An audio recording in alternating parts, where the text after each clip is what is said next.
Halo pemirsa Cokro TV, jumpa lagi dengan saya Ahmad Sahal. Saya kembali ngobrol dengan Mbak Ina Lim, pengamat pendidikan transnasional dan sekaligus praktisi. Beliau ini adalah CEO jurusanku yang memang bidangnya itu soal pendidikan transnasional ya Mbak ya. Dan sudah malah melintang udah berapa tahun, sekian tahun di Australia, terus ngurusin banyak hal. Dan kalau yang saya lihat banyak kontennya itu mengenai Nadiem Makarim. Nah, makanya saya tertarik nih untuk membicarakan soal Nadiem, karena kan kita tahu persidangannya masih berlangsung ya, dan terakhir Nadiem menjadi saksi mahkota terhadap IBAM dan sejumlah terdakwa lain gitu ya Mbak ya. Mbak Ina, selamat datang ke Cokro. Terima kasih. Ini yang ketiga kali. Ya. Pokoknya saya hitung lah. Mbak Ina ngikutin tuh sidang-sidangnya Nadiem tuh kan semakin terbukti ya bahwa tuduhan atau dakwaan jaksa itu kan rontok gitu loh, soal Chromebook, soal bahwa kerugian negara, soal apa itu dakwaan-dakwaan itu kan ternyata bahkan dari saksinya kejaksaan sendiri itu justru malah memperkuat posisi Nadiem gitu. Makanya kan kuasa hukumnya bilang harusnya Nadiem udah pulang nih gitu. Nah, Mbak Ina ngelihat gimana pandangan Mbak Ina sebagai pengamat dan praktisi pendidikan internasional terhadap kasus Nadiem? Ya, jangankan sekarang pulang, harusnya tidak ditahan in the first place. Oke. Sudah rugi, sudah 6 bulan ditahan padahal bukti tidak pernah ada. Dan saya sebetulnya bukan khusus pengamat Nadiem, tidak ya. Tapi saya kan pengamat pendidikan, jadi memang sudah sejak lama. Jadi sejak zaman memang sebelum Nadiem, saat Nadiem dan sesudah Nadiem, itu kan saya memang mengikuti perjalanannya.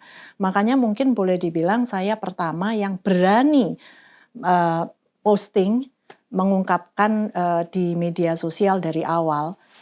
Dugaan saya ini kriminalisasi gitu. Dan saya siap waktu itu sudah banyak dihujat orang, koruptor kok dibela gitu. Padahal persidangan belum jalan waktu itu. Tapi kan ini bukan sekedar ini pemuja sosok Nadiem, bukan. Karena predictive analysis, kita menganalisa, memprediksi dan sudah melihat ekosistem di dalam pendidikan itu sendiri. Kenapa menurut saya sepertinya ini kriminalisasi begitu. Nah, itu sudah sebelumnya. Nah, dan ternyata terbukti di persidangan hingga hari ini ternyata belum juga terbukti apa yang didakwakan di awal, malahan ganti-ganti. Tapi narasi waktu itu sudah santer, sudah rame kan, menimbulkan kerugian negara, angkanya ganti-ganti tuh, 1, berapa waktu itu triliun, kemudian yang terakhir 2,1 triliun. 2,1 triliun itu dibagi 2, 1,5 triliun katanya itu karena kemahalan harga, yang 600 miliar itu gara-gara beli CDM tidak berguna, Chromebook Device Management, yang bisa memonitor laptop Chromebook ini real time, penggunaannya untuk apa. Nah, padahal sudah dibuktikan kan, ternyata kan masa kita mau anak-anak kita nonton yang nggak benar, pornografi, kemudian mungkin bapaknya ikut pakai untuk judi online gitu ya, kan kita nggak mau gitu kan dipakai untuk itu. Ditambah sebetulnya itu juga bisa untuk pengawasan, itu yang jarang dibahas. Pengawasan real time, laporan, bukan manual, laporan keuangan, penggunaan dana BOS, itu kan sebetulnya bisa diamati semua di situ. Nah, akhirnya hilang tuh dari dakwaan, nggak jadi tuh kan aneh. Yang katanya rumornya itu di dakwaan, terus tahu-tahu nggak ada yang 600 miliar. Tidak, bahkan di dakwaan kayak seolah-olah nggak jadi ya, ternyata nggak ketemu ya buktinya, ya udah yang itu nggak usah. Nah, kemudian yang terakhir Bang Sahal bilang menjadi saksi mahkota, itu selama 11 jam diperiksa dengan pertanyaan-pertanyaan yang nggak ada kaitannya juga. Sejak sejarah pendirian PT Gojek tahun 2010. Tujuan Anda mendirikan Gojek untuk apa? Ini kan kayak sengaja dilama-lama-lamakan. Nah, sementara proses berjalan, ini orang ditahanan loh, gitu loh. menurut saya ini ya benar yang disampaikan narasumber Bang Sahal juga ya, yang mengatakan ini kok kayak penculikan. Oh, Mas Bambang Harimurti. Ya, betul, Ya. betul. Nah, itu jadi saya sangat miris sekali dan memang dugaan saya di awal sebelum proses persidangan terbukti hingga sekarang, Bang Sahal juga sampaikan saksi-saksi dari kejaksaan malah makin membuktikan seolah-olah ya membuktikan ke pihak yang terdakwa. Iya, Benar, meringankan Nadiem. meringankan Nadiem gitu kan. Aneh, tapi kemudian di awal dulu juga katanya kejaksaan mau menyajikan 600 saksi. Aduh, jadi sekarang ini banyak sekali saksi-saksi juga dihadirkan dengan statement pernyataan yang sama, mirip. Jadi untuk apa? Jadi saya berkesan ini kayak ada orang yang mau balas dendam aja ya. Mau balas dendam yang penting kapok lo, ditahan lo. Makin lama makin bagus gitu kan. Meskipun misalnya nanti divonis tidak bersalah, tapi kan sudah rasain lo udah 6 bulan, udah 1 tahun ditahan. Jadi kesannya kayak gitu karena nggak ada esensinya. Saya sampai sekarang kita nggak tahu loh yang didakwakan itu sebetulnya apa. Kan awal-awal katanya tadi 2,1 triliun. Ternyata 600 miliar nggak jadi deh gitu ya. Kayak nggak jadi. Ini kayak bukan persidangan ya jadinya. Sisa 1,5. Yang 1,5 kemahalan harga. Yang menentukan harga pengadaan siapa? Bukan menteri juga. Jadi bukan Mas Nadiem juga ranahnya kan di LKPP itu, e-katalog. Jadi mana kerugiannya? Kemudian katanya yang santer di awal itu Mensreya. Bahwa wah sudah membentuk grup WhatsApp sebelum jadi menteri gitu. Padahal yang pertama ada waktu itu sanggahannya bagus ya menurut saya, contohnya kalau lu mau kawinan tahun depan masa lu nggak bikin grup WA panitia gitu ya. Dan kalau saya lebih ngelihatnya ya kalau kami di swasta ini ya kan bukan bermental nunggu sudah digaji baru bekerja gitu ya. Kalau pengusaha itu memang nggak begitu mentalnya. Dan gitu juga ya. Ini Mbak yang menarik itu terkait dengan soal narasi tentang Nadiem udah membentuk WA grup Mas Menteri itu. Kan ternyata itu kan nggak ada di dakwaan jaksa. Betul. Jadi sudah di drop itu sebenarnya. Nggak jadi juga. Iya, kan? Karena ternyata terbukti bahwa itu nggak berdasar gitu. Tidak ada pembahasan bahwa Mas Nadiem memaksa menggunakan Chromebook di grup WA itu bisa di print, bisa dikasih lihat semua kok. Jadi waktu itu ditahan atas dasar apa? Nggak jadi juga. Mensreya grup WA nggak jadi. Kemudian yang tadi merugikan negara juga nggak jadi. Karena ternyata Chromebook terbukti lebih murah, lebih hemat, menghemat anggaran negara. Itu juga nggak jadi. Nah jadi apa dakwaan yang saya bingung sampai sekarang juga. Jadi ini masih nyari-nyari nih apa sampai nyari harga saham, kepemilikan saham. Ini juga kan makin ridiculous ya. Membahas harga kepemilikan saham lah yang mana nggak ada hubungannya kan. Kalau dibilang kalau dibahas konflik kepentingan. Semua menteri-menteri yang selama ini ada di pemerintahan, Kementerian Pendidikan khususnya, pasti semua punya konflik kepentingan. Karena orang-orang yang dulu itu diambil kebanyakan dari ekosistem pendidikan itu sendiri. Kita ambil contoh yang sekarang deh, kan dari Muhammadiyah. Muhammadiyah punya banyak sekolah se-Indonesia. Bisa aja kan kita menuduh misalnya, kebijakan yang dibuat menteri sekarang itu punya konflik kepentingan. Misalnya guru-guru ASN sekarang boleh mengajar di sekolah swasta. Itu supaya menguntungkan. Sekolah-sekolah Muhammadiyah membayar gurunya nggak dari uang yayasan tapi dari uang negara misalnya. Kan bisa aja orang menuduh seperti itu. Tapi kan saya tidak pernah menuntut minta coba menterinya ditahan aja. Hukum berjalan harus ada bukti. Nah, jadi kalau Nadiem berangkatnya bukan dari ekosistem pendidikan, dari pengusaha digital. Nah, kemudian pada saat dijadikan Menteri Pendidikan dan ada perintah digitalisasi pendidikan dan sangat urgent apalagi ditambah pandemi. Memang harus kan digitalisasi pendidikan. Kalau enggak proses pengadaan laptop ya harus ada. Karena itu pandemi, jangan lupa gitu ya. Sampai sekarang pun digitalisasi masih kok flat panel. Ya kan? Masih ada gitu. Nah, Nadiem sebelum menjabat sudah punya bisnis digital. Jadi kalau sekedar menuduh, ya pasti ada konflik kepentingan gitu.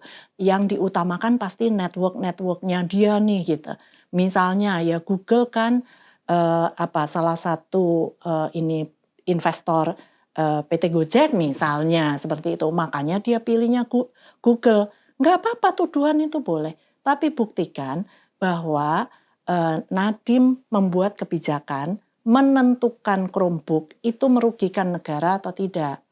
Nah, kalaupun Nadiem memilih Microsoft yang ternyata terbukti lebih mahal, Nadiem akan diproses juga nggak? Pasti tetap diproses, gitu. Nah, saya sudah pernah nulis postingan juga. Kalau orang-orang yang sudah sukses di luaran ini kemudian mengabdi untuk negara, apakah kita berharap mereka harus dibuktikan rugi, sahamnya harus turun untuk membuktikan bahwa dia tidak korupsi? Kan ridiculous sekali. Kemudian siapa yang mau masuk ke pemerintahan kita kalau itu. gitu? Nah itu pertanyaan saya berikutnya Mbak, soal ini kan bukan hanya Nadiem ya, kan ada juga Ibam ya. Ini 2 orang anak muda yang cemerlang, yang sukses di dalam bidang dunia digital, startup. Yang harusnya jadi kebanggaan yang kita. harusnya jadi kebanggaan. Nah sekarang kan mereka dikriminalisasi gitu ya. Terus ini kira-kira impresi apa yang kira-kira ditangkap oleh para anak-anak muda cemerlang di Indonesia maupun di negara lain ya? Wah, gue pengen berbuat sesuatu untuk Republik ya, untuk bangsa ini, tapi kalau diperlakukan seperti itu ngapain gitu? Ya maksudnya menurut Mbak Ina kan banyak berinteraksi lah dengan anak-anak muda yang potensial, yang pinter-pinter, yang bisa akan menjadi pionir gitu ya. Kira-kira menurut Mbak Ina dengan kasus ini, itu impresinya seperti apa di mata mereka? Justru dampaknya itu masif sekali Bang Sahal. Makanya saya miris sekali kenapa saya berani berjuang. Bukan pembela Nadiem, bahkan saya sudah bikin tantangan. Karena saya waktu jadi pengamat itu saya termasuk membela kebijakannya Mas Nadiem, padahal nggak kenal. Mau dicaci maki orang bilang cair. Saya sampai bikin tantangan, siapa yang bisa membuktikan bahwa saya memang katakanlah orangnya Nadiem dibayar proyek segala macam. Saya kasih 100 juta. Tapi kalau nggak bisa membuktikan ya Anda bayar saya 100 juta. Nggak ada yang berani. Nggak ada yang berani gitu. Orang memang nggak kenal gitu. Justru saya mulai kenal setelah kasus persidangan, karena mereka tahu saya bersuara, berterima kasih. Bahkan nanya, Bu Ina kenal ini ya tim saya semua ya kecuali saya. Nanya Mas Nadiemnya, saya bilang enggak, saya nggak ada yang kenal. Saya tuh di luar ekosistem. Justru karena saya di luar ekosistem, hanya pengamat dari luar, saya bisa netral, saya berani. Orang-orang di dalam ekosistem itu banyak yang miris juga dengan kondisi ini, tapi mereka tidak berani menyuarakan. Ini aja sudah miris buat saya. Kok di dunia pendidikan sampai ada rasa takut menyuarakan? Ini udah nggak benar. Kemudian kembali ke sana tadi juga termasuk Ibam ya. Sekali lagi saya nggak kenal gitu. Cuman yang saya dengar kan sampai Ibam ini sudah mendapatkan tawaran pekerjaan di Inggris ya kalau nggak salah, di luar negeri. Itu tawarannya ditolak demi untuk mengabdi ini karena ditawarin membantu Nadiem kan. Iya, untuk memperbaiki dunia pendidikan lah gitu. Betul, ya. Betul, itu dilepas. Jadi satu, yang pertama, ini dampaknya orang-orang yang sukses di luar pemerintahan pada saat masuk pemerintahan akan dikriminalisasi kayak gini. Ya siapa yang mau? Jadi yang akan kita dapatkan pejabat-pejabat pemerintahan itu orang-orang yang memang tidak bisa sukses di luar dan mengharapkan dapat uangnya dari pemerintah. Kita akan mendapatkan orang-orang seperti itu. Jadi masif sekali ini dampaknya, itu yang pertama. Yang kedua, tadi Bang Sahal bilang, memang kerjaan saya kan banyak seminar ke anak-anak muda. Saya konsultan pendidikan dan karir, karena itu nyambung kan. Memang mengarahkan mereka ke karir. Dan video Mas Nadiem, dari zaman 10 tahun lalu, itu sudah sering saya tampilkan di seminar-seminar. Sebagai sosok inspiratif tadi, inovatif, disruptif. Dan maksud saya, ternyata seperti ini loh, entrepreneurship itu ternyata bukan dagang, bukan jualan, tapi problem solving. Contohnya seperti ini, omongan Mas Nadiem tuh sampai saya hafal, saya pakai seminar ya. Jadi berangkatnya kan dari masalah. Kalau orang tahu ada masalahnya, kita gemes pengen menyelesaikannya, itu dan tergantung jumlahnya. Kalau yang punya masalah itu jumlahnya segelintir, ya potensi bisnis kamu segede itu. Kalau yang punya masalah itu semakin banyak, potensi bisnis kalian ya sebesar itu. Nah, hal-hal seperti itu saya sampaikan di seminar saya supaya kita mencetak generasi muda yang sama inovatifnya nih gitu. Kita punya contoh anak bangsa yang seperti ini gitu ya. Saya pakai contoh. Nah, sekarang setelah ini terjadi, habis dong ya. Jadi sosok yang seharusnya kita jadikan contoh di dunia pendidikan, kita mau mencetak lebih banyak Nadiem yang mendisrupsi, yang mencetak jutaan pekerjaan. Kalau di Indonesia, kalau di luar negeri dihargai, Goto terpilih sebagai perusahaan paling inovatif, bahkan di Indonesia dipenjarakan. Itu pesan yang mau kita sampaikan nih ke anak-anak muda. Makanya saya sangat miris dan marah karena ini pembenahannya setelah ini sulit. Udah sulit, mau dikembalikan sulit. Ini udah presiden yang sangat buruk. Bukan hanya sosok Nadiem loh ini dampaknya. Ini presiden yang buruk sekali sudah. Kita sudah nggak percaya bagaimana nih. Itu yang saya sedih juga kan.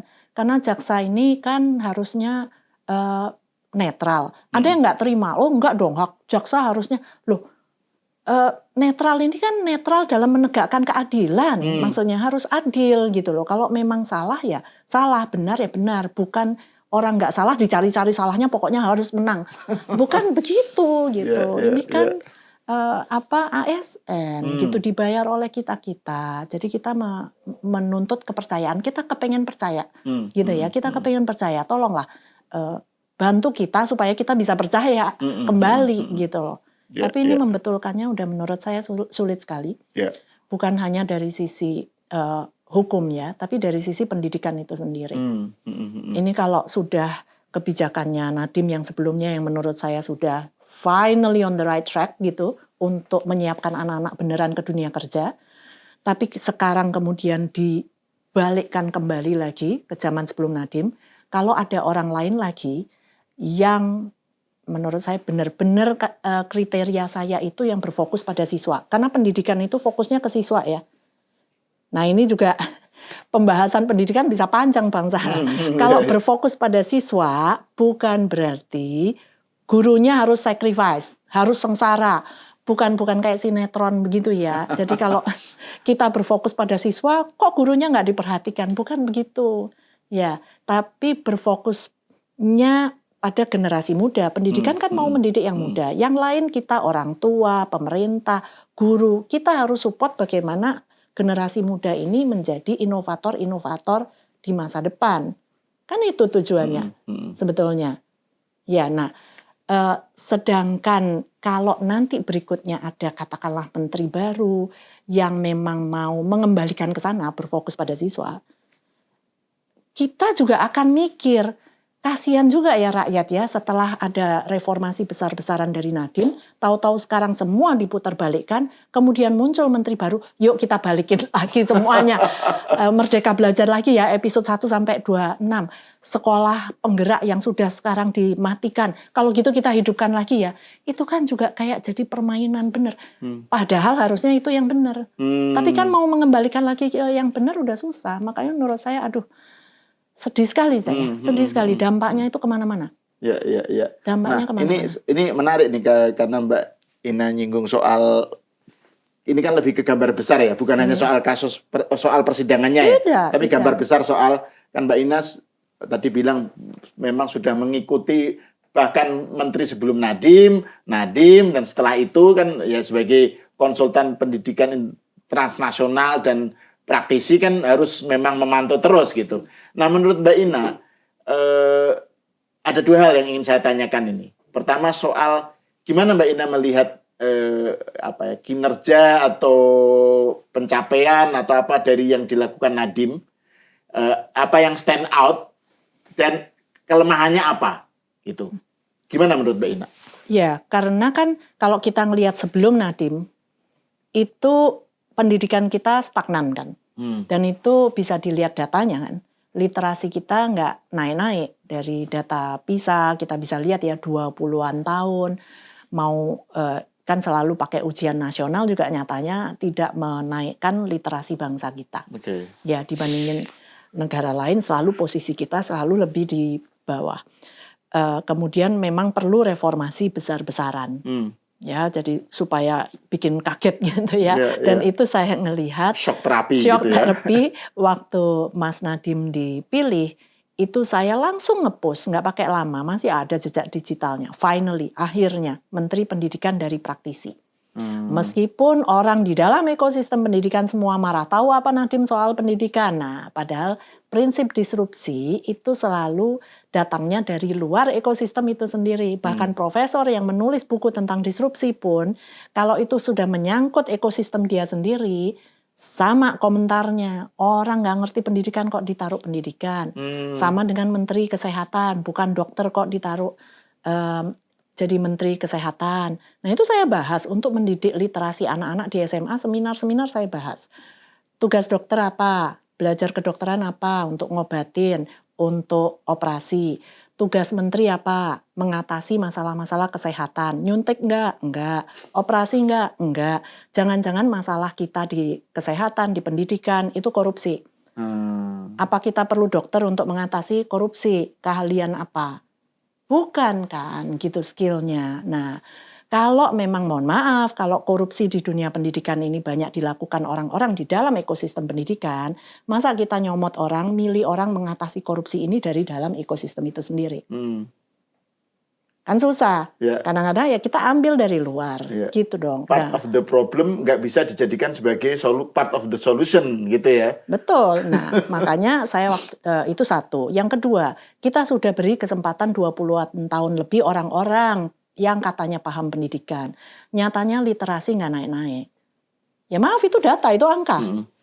Bukan berarti mereka bodoh, jangan-jangan ada istilahnya gini ya, what am I missing? Kan gitu, ayolah terbuka, open-minded. Jangan-jangan ada hal yang bisa dilihat orang dari luar ekosistem ini sendiri gitu. Nah, jadi setelah masuk, bikinlah gebrakan dan cepat sekali sehingga orang-orang di dalam ekosistem pendidikan itu terkaget-kaget. Shock beneran, karena cepat episode Merdeka Belajar 1-26. Dari segala aspek itu ditembak semua. Ya, memang saya masih ingat program 100 hari pertama. Selalu begitu ya, kalau ada menteri diangkat, selalu diwawancara wartawan ya, program 100 hari pertama. Saya masih ingat jawaban Mas Nadiem. Saya tidak akan membuat program dalam 100 hari pertama. Ini benar, karena kan saya bahas berkaitan sama buku Gibran ya, tentang design thinking. Prinsip inovasi. Pertama itu bukan berangkatnya dari ide. Nah, karena saya sudah membahas di seminar seperti itu, begitu ngomong saya tidak akan membuat program di 100 hari pertama. Yes. Karena design thinking itu empathizing dulu. Mas Nadiem nginep di rumah guru, bikin FGD, nanyain orang. Saya tetap pro, meskipun saya pernah diundang nggak? Nggak pernah. Saya memang nggak nyari proyek kok. Ya, meskipun orang nuduh cair. Pada saat dia menjabat, kalau saya beneran penjilat, kan saya akan minta proyek dong. Gitu enggak kok. Gitu kan. Nah, jadi saya konsisten, memang saya bicara pro pendidikannya, bukan pro sosoknya, pro kebijakannya. Ya, jadi 100 hari pertama empathizing dulu untuk melihat masalahnya apa sih. Setelah itu bikin konsep, langsung jeder, itu memang amaze, semua kaget. Luar biasa. Dari sisi guru-guru ini kan sudah saatnya harus berubah lah, gitu ya. Tapi kan orang-orang lama ini banyak yang ogah berubah. Dari dulu udah kayak gini kan nyaman, di zona nyaman. Mungkin saya kasih contoh sederhana karena orang terdekat saya, suami saya itu guru, mantan guru lah ya, keluarganya guru semua. Dulu waktu ngajar, suami saya kalau mau bikin inovasi, wah kayaknya kita bisa bikin begini-begini. Teman-teman sesama guru, ngapain sih? Kan sudah kayak gini, udah jalan, ngapain cari susah golek molor gitu maksudnya ya. Nah, jadi saya bisa paham, pasti banyak guru yang ogah berubah tadi, yang istilahnya fixed mindset. Gitu ya, kalau udah ngajar satu buku, tahun depan diulang lagi, kan enak. Sama dengan kalau saya sebagai pembicara seminar, materi yang sama saya sampaikan, nanti ada seminar lagi saya sampaikan, itu memang nyaman. Daripada harus bikin sesuatu yang baru lagi, susah banget ngabisin waktu sekian lama. Nah, Tapi masih ada orang-orang yang mau bergerak. Dengan adanya inovasi reformasi Nadiem, ada tuh. Kita cari tuh guru-guru, makanya disebut guru penggerak. Yang mau menggerakkan orang-orang di sekitarnya, yang mau ngajak, mau menggandeng, yuk ayolah, sudah saatnya kita majulah. Kasihan anak-anak kita 20 tahun literasi nggak naik gitu loh. Dunia global udah kayak gini loh gitu kan. Nah, selain guru penggerak, kepala sekolah, keluhan-keluhan kan selama ini kepala sekolah itu ya udah bukan rahasia kali ya, kong kali kong katanya dengan kepala daerah terpilihnya. Nah, untuk mengatasi masalah itu, kepala sekolah diambil berdasarkan meritokrasi, kepala sekolah penggerak. Kemudian di tahapan lebih besar lagi sekolah penggerak. Ini sekolah-sekolah yang mau bergerak maju cepat. Yuk supaya menginspirasi sekolah-sekolah lain jadi percontohan. Sekolah-sekolah lain supaya mau bergerak juga gitu loh. Jadi menurut saya ini sudah luar biasa. Belum bicara kurikulum, belum bicara penanganan korupsi, dana bos dan lain-lain dengan digitalisasi. Nah itu langsung ditembak dari berbagai pintu gitu. Jadi menurut saya itu luar biasa. Kelemahan menurut saya cuma satu, kurang sosialisasi mengenai the why. Kenapa kita harus merombak? Kenapa kita harus berlari, merubah pendidikan kita? Kenapa kita harus meniadakan ujian nasional? Kenapa-kenapanya ini yang kurang masif disosialisasikan, yang mungkin saya nggak tahu di dalam ya, mungkin kalau zaman sekarang kan sudah banyak pakai buzzer gitu ya, buzzer positif kan itu nggak apa-apa ya. Maksudnya buzz, mendengungkan hal yang positif supaya bisa diterima. Mungkin waktu itu nggak pakai kali ya. Kan kadang perlu, memang sosialisasinya bagus dari Mas Nadiem sendiri. Selalu bikin YouTube, setiap kali ada episode baru, dijelaskan kenapa. Cuman mungkin kan perlu bantuan-bantuan tangan-tangan lain di daerah itu yang sama-sama menyuarakan gitu. Tapi menyuarakannya kenapa dan kaitkan dengan dunia kerja. Itu yang tidak ada itu narasi tidak ada. yang kira-kira bisa disebarkan secara nasional. Betul. Ya, sehingga kalangan yang misalnya dunia pendidikan itu bisa nerima. Tidak gitu. Melihat karena guru kan setiap tahun hal yang sama. Perkara anaknya sudah lulus masuk dunia kerja kan guru sudah tidak melihat. Merasa itu jauh. Dunia karir itu dianggap jauh. Tapi kalau bisa kita sampaikan dunia karir seperti ini loh. Lowongan pekerjaan sekarang itu tiap tahun di Indonesia yang terserap di industri formal itu kurang lebih cuma 400.000 loh. Diperebutkan berapa orang? Fresh graduate tahun lalu 1,7 juta loh. Itu baru yang fresh graduate. Belum sekarang itu ada badai PHK. Belum yang tahun sebelumnya belum mendapatkan pekerjaan. Berebut 400.000 doang. Nah mau dibawa kemana anak-anak kita ini? Kalau sampai nggak dapat yang 400.000 ini.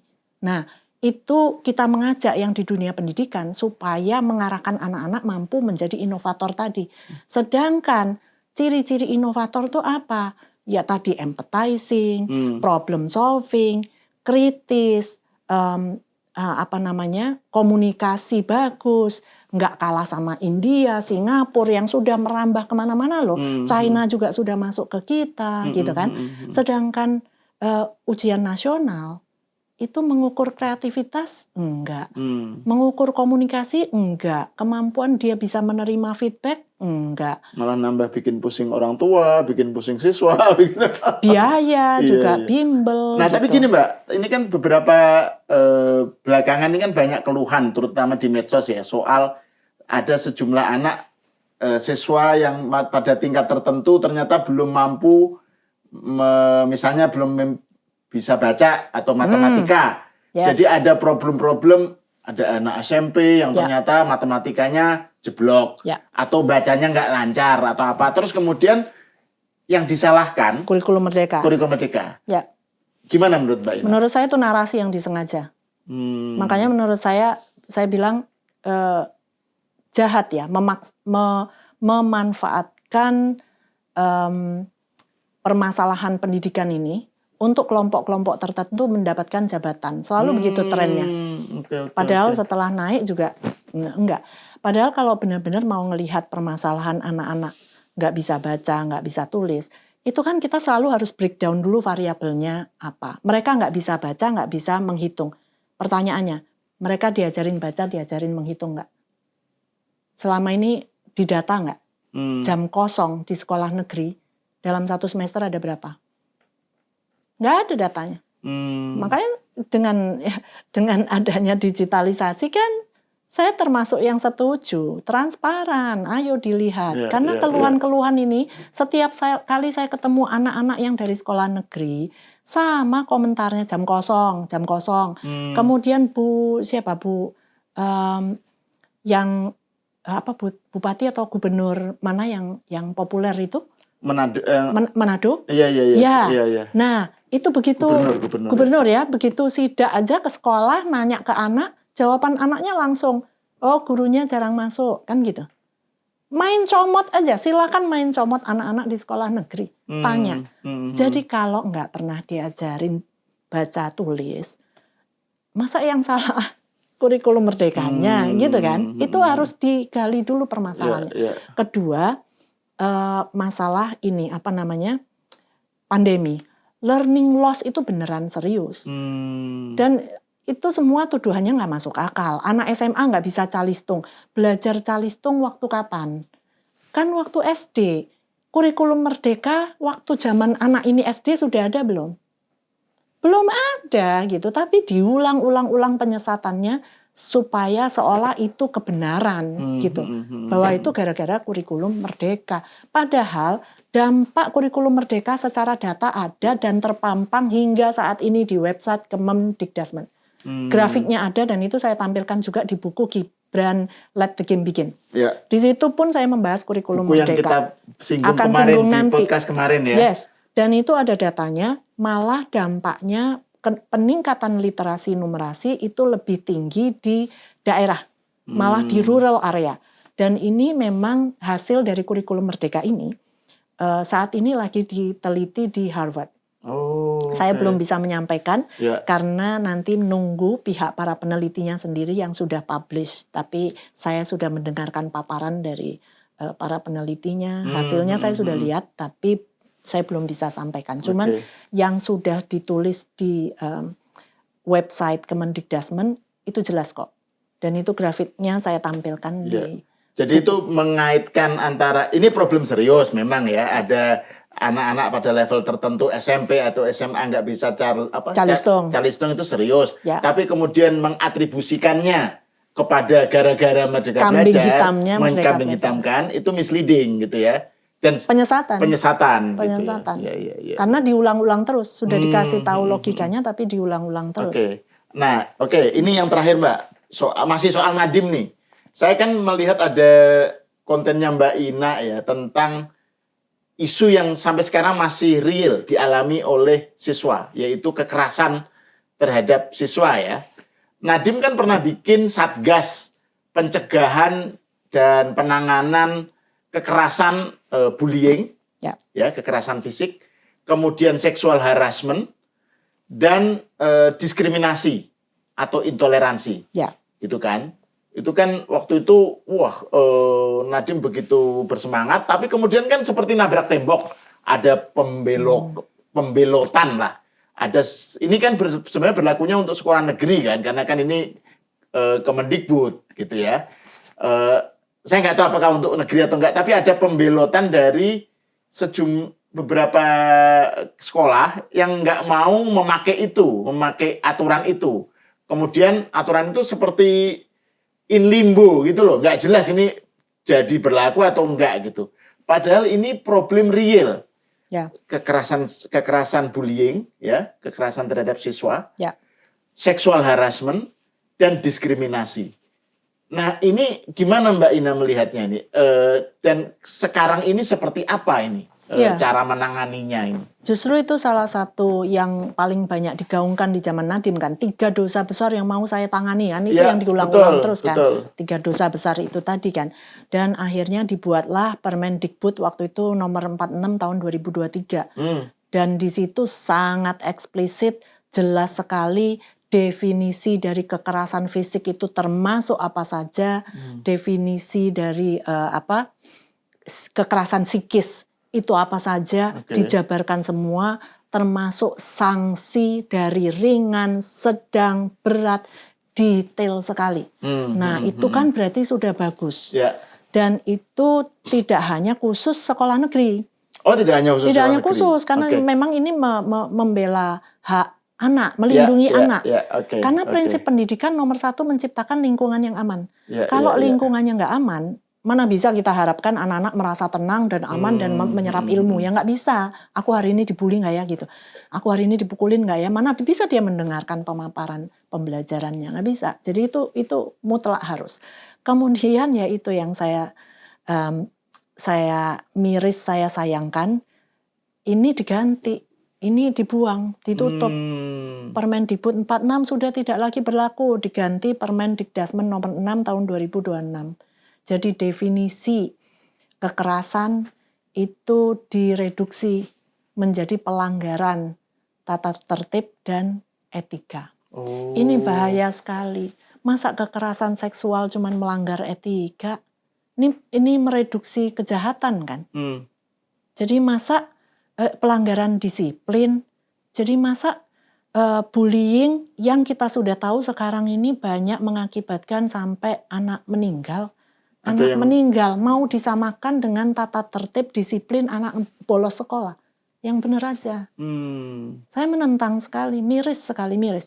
Kemudian sebetulnya dengan Permendikdasmen yang sekarang itu lebih berpihak kepada satu sisi, yaitu perlindungan guru. Bagus. Sekali lagi jangan ditabrakkan. Kalau melindungi murid artinya nggak melindungi guru. Kita cuma bisa 2 variabel. Enggak. Bukan either or lah gitu ya. Iya. Di Permendikbud yang lalu zaman Nadiem itu melindungi korban. Korban itu siapa? Bisa guru, bisa murid. Siapapun yang ada di lingkungan pendidikan, di satuan pendidikan. Nah, sedangkan dengan yang sekarang, itu melindunginya guru. Kenapa? Karena penyelesaiannya di humanis. Diharapkan diselesaikan secara humanis di dalam internal sekolah. Nah, padahal kalau pelakunya dari orang-orang dari sekolah humanis gimana? Tanda kutip ini ya? Nah, humanis dalam tanda kutip. Karena dari data JPPI kan juga sudah ada 43, sekian persen kekerasan itu dilakukan oleh guru. Ya meskipun bantahannya orang-orang yang tadi hanya 2 variabel, berarti yang 57% kekerasan dilakukan oleh siswa. Ya elah, variabel itu banyak. Yang dilakukan oleh siswa 10%. Sisanya bisa aja guru dengan guru kekerasannya gitu. Atau orang tua terhadap guru ada. Tapi juga bukan 50%, sedikit. Masih di breakdown banyak gitu ya. Tapi tetap tidak menafikan fakta ada 43% kekerasan di sekolah dilakukan oleh guru. Dan itu kalau diselesaikan secara internal, seperti yang barusan mencuat lagi, ada pelecehan seksual dilakukan oleh guru. Kepala sekolahnya bilang, ya gurunya cuman kilaf aja. Nah, kepercayaan kita publik orang tua terhadap sekolah akan menurun dong. Kalau ini penyelesaiannya seperti itu. Internal. Padahal kalau yang dulu tim Satgas itu dari berbagai unsur, tidak hanya pihak sekolah. Ya, karena fokus perlindungannya terhadap korban ya. Hak yang anak. dulu. Betul, mengutamakan itu harusnya. Kepercayaan publik lah. Kalau memang ini dibentuklah satgas-satgas yang memang terdiri dari berbagai lapisan masyarakat, mungkin ada KPAI, mungkin apalah saya nggak tahu ya. Komnas atau apalah. Tapi kepercayaan publik kan jadi bisa lebih tinggi gitu ya. Kita percaya untuk melapor. Betul. Oh iya betul, ini memang bukan hanya sekolah negeri ya, tapi ini sekolah seluruh sekolah. Yang sekolah negeri itu yang ini Mbak, ternyata saya baru ingat. Yang waktu itu ada yang membelot itu yang bahwa siswa tidak boleh ada pemaksaan penggunaan atribut agama. Keagamaan. Di dalam sekolah negeri. Pemaksaan memakai atau tidak memakai. Kalau zaman Orde Baru dulu kan pemaksaan untuk melepas jilbab, ya kan? Itu kan juga salah. Salah. Karena itu kan terserah anak dong mau pakai jilbab apa itu, beragama itu kan hak. Yang juga salah adalah pemaksaan mewajibkan jilbab. Apalagi bahkan di sekolah dalam negeri. beberapa sekolah negeri, bahkan ada beberapa di sekolah negeri yang non muslim pun siswi non Muslim gitu karena faktor nggak enak atau apa akhirnya pakai jilbab juga gitu. Jadi kayaknya itu yang saya maksud tadi soal itu termasuk dalam Permendikbud itu nggak Mbak? Soal atribut termasuk agama itu. tiga dosa besar. Oh, oke. Tadi kan Iya, iya. intoleransi karena Intoleransi, itu yang kan itu bisa menyebabkan kekerasan psikis, ancaman, intimidasi yang dilakukan. Anak juga jadi ketakutan kan kalau nggak pakai. Mana bisa dia konsentrasi untuk belajar, benar-benar belajar ya. Iya, jadi sekarang kemudian dengan tadi yang harusnya Permendikbud Nadiem yang tegas itu kemudian diubah menjadi Mbak yang lebih lunak. Yang sekarang Permendikdasmen 6 2026. Itu menjadi seakan-akan jadi kayak pelanggaran doang, pelanggaran tata tertib. Tata tertib. Oke. Pelanggaran disiplin. Nah, makanya sebetulnya banyak sekali kan kebijakan-kebijakan Nadiem itu yang sebetulnya menabrak. Makanya saya lagi nulis buku juga nih, Bang Sahal, yang tentang Nadiem ini, tapi ini saya butuh waktu lebih lama, ini lebih susah ini, baru mungkin 50%. Kurang lebih judulnya Dosa Besar Nadiem Makarim. Oh. Dosanya dia tuh banyak banget, Bang Sahal. Jadi nanti ini saya mau nulis itu, tapi harap sabar karena butuh waktu lama dan saya mungkin ini agak melipir tapi ke tepi jurang. Dosa besar Nadiem Makarim ini nanti malah bisa orang salah tangkap, kesannya malah Nadiem yang melakukan dosa besar. Ya, sekali lagi itu kalau judul kan harus judul iya. Judul iya, tapi intinya itu pergulatan batin para pemain di dalam ekosistem pendidikan. Nah, itu kita yang tunggu akan Mbak, saya dan saya sudah nggak sabar nanti untuk kita bahas juga di Seruput. Siap. Oke, terima kasih Mbak Inalim atas obrolannya, atas diskusinya, atas pencerahannya. Pemirsa, sampai di sini dulu. Kita berjumpa lagi di episode selanjutnya.